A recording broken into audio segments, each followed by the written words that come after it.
What's up, everybody? Marvel's forgotten show Ironheart has finally landed on Disney Plus with its first 3 episodes. Let's dive in.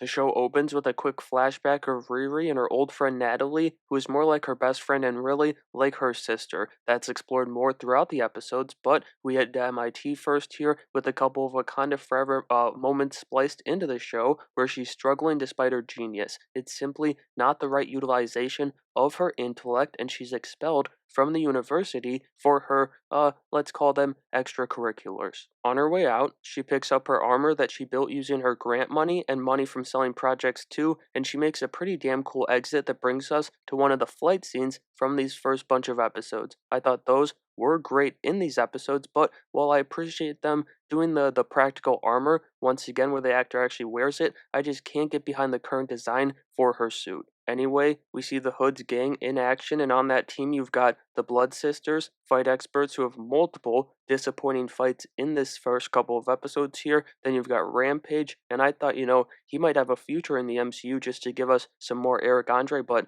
that quickly changed. Then you've got Clown, Slug, and John too, who that is John, he's the cousin of Parker Robbins the Hood. But it's kind of like think back to the She-Hulk show with the Wrecking Crew. It feels like it's kind of like that, where these are just those comic characters in name. Which I don't think that's the end of the world here. I'm not gonna pretend like I'm the #1 fan for any of those characters. Sometimes I wonder why they don't use original characters in these situations instead of bringing these characters from the comics and then having them only be those characters in name. Regardless, as Riri catches up with Xavier, Natalie's brother, we get more of her backstory with flashes from the past. The script, it could have been better here, but I love what they're doing giving the backstory, and it's really the essential moment with Natalie and her stepfather dying without spending, an entire episode back in the past. There was one key detail in this garage flashback, though, and that was the finish on the car she was working on with her father when he and Natalie were taken from her. If you notice, the car is the same color as her comic suit, and we know she's going to get that in the next couple of weeks here, or next week rather, so I think she's going to use those parts from that car to build her final suit after that botched heist in episode 3, and also it would be a way of making it so that her and Natalie are in fact finally riding around in the car. For now, though, she's putting morals to the side to get money for her suit as she joins the Hood's gang, replacing Eric Andre's Rampage. The Hood, however, Parker Robbins, has a moment where he takes his precious Red Riding Hood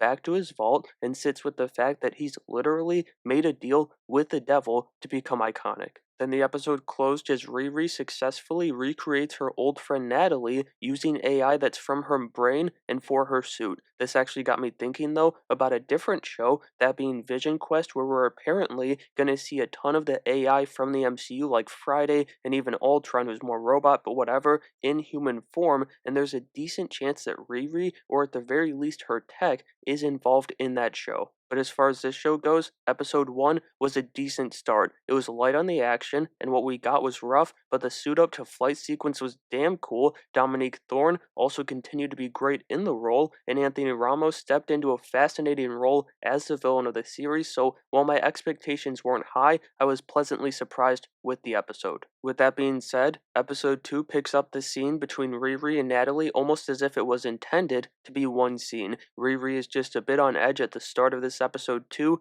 with her dead best friend walking around her room and her new mystical supervillain boss expecting her in her suit that's out of order currently. But she's got the fix. She's going to go find a man named Joe McGillicuddy. That's going to be Alden Ehrenreich's character, and she calls it out as a fake name right away, and we'll get to that reveal of who he actually is in just a bit. But the clues for that reveal start immediately because Joe looks like he's seen a ghost when Riri shows him her iron suit, and it's because he has. He also, just makes a ton of lesbian references and jokes with the Orange is the New Black line, and also just the fact that he drives a Subaru, which it was kind of funny. But we gotta talk about the AI commentary going on in the show, because while I do think AI is terrifying, they miss the mark just about every time they try and take a moment to highlight it with Natalie in the show. I do appreciate them not just doing the basic option of a AI villain, it's not clicking still.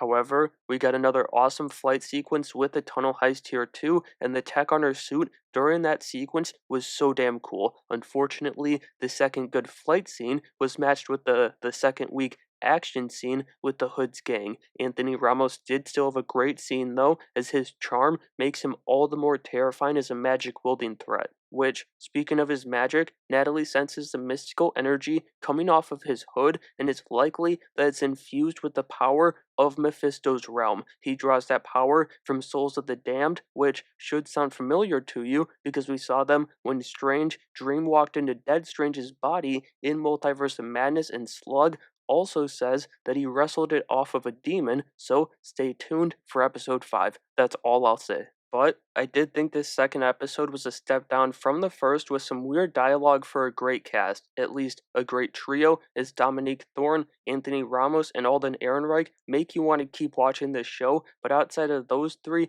the cast is kind of rough, just like the episode. Finally, we've got the third episode of the premiere, and it gets started as Riri and the crew get their payday while looking forward to their next job. I'd bet that next job, too, in next week's episodes, is that we're going to see the Hood's gang go after a tech heir in hiding, and it's going to be Zeke Stane because of the botched heist that I mentioned earlier that's in the end of this episode. But Zeke, Ezekiel, Joe, whatever you want to call him, he shows up at Riri's place and he flips their deal in his favor. Deal is a generous way to put it too. They're blackmailing each other, let's be honest, but he's using her genius to further his black market toys. Also, I gotta walk back the AI stuff that I said with episode 2 because this episode does a good job making me hate AI by making Natalie, or at least giving Natalie, a couple of annoying scenes. Back to Ezekiel though, we get a cameo from his father, Obadiah Stane, and this is where he revealed who he was to Riri. But Zeke, he is not a fan of his father, and yet he seems to be in a constant battle with himself to not become his father, a battle that I do think he's definitely already losing.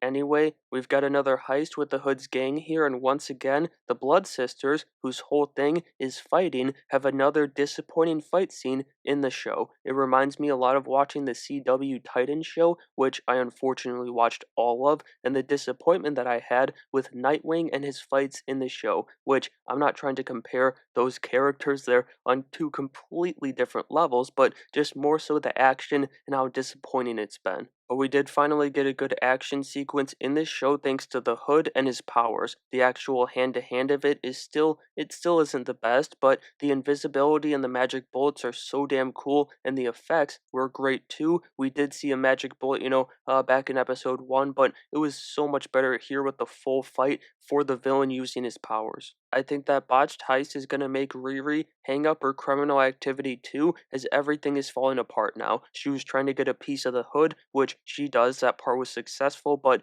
Parker's cousin, John King, is dead now, and she was almost busted. She's definitely going to carry some guilt around too for John's death, even though he was trying to kill her. It's good hero shit. It's like Tony Stark covering for Obadiah Stane after he tried killing him and then he died. But more importantly, in her escape from the greenhouse, she left Zeke's biotech behind and her laser too, so she's gonna have to deal with both the Hood and Zeke Stane next week. I think she might try, going to reason with Zeke, only for Hood to attack both of them, thinking that they're working together to take him down or just to screw him over. One thing's for sure with the Hood, though, at least to me, his deal is with Mephisto, and the thought occurred to me during this episode that Mephisto somehow probably took John because a piece of his hood, a piece of his power, was taken. John probably qualifies too as a damn soul, and I think those are the whispers that the Hood hears, so that explains why he sees John again at the end of this episode, but the episode finished as Mephisto's shadow towered over the Hood. I thought that was better than episode 2, much more in line with episode 1, and finally, we got a good action scene from the show, so that was an automatic boost. Overall, the first half of the show left me pleasantly surprised, but for what it's worth, once again, I had no expectations for the show. The Hood stuff has been great, and as a Chicago guy, I just love having a show set in Chicago. And so that's going to do it for my breakdown and review of the first 3 episodes of Ironheart. All of them together land at about a 6 out of 10, maybe a 6.5, as they're definitely flawed, but they're still enjoyable. Let me know what you thought of the premiere, though, down in the comments below, and make sure you have a great day.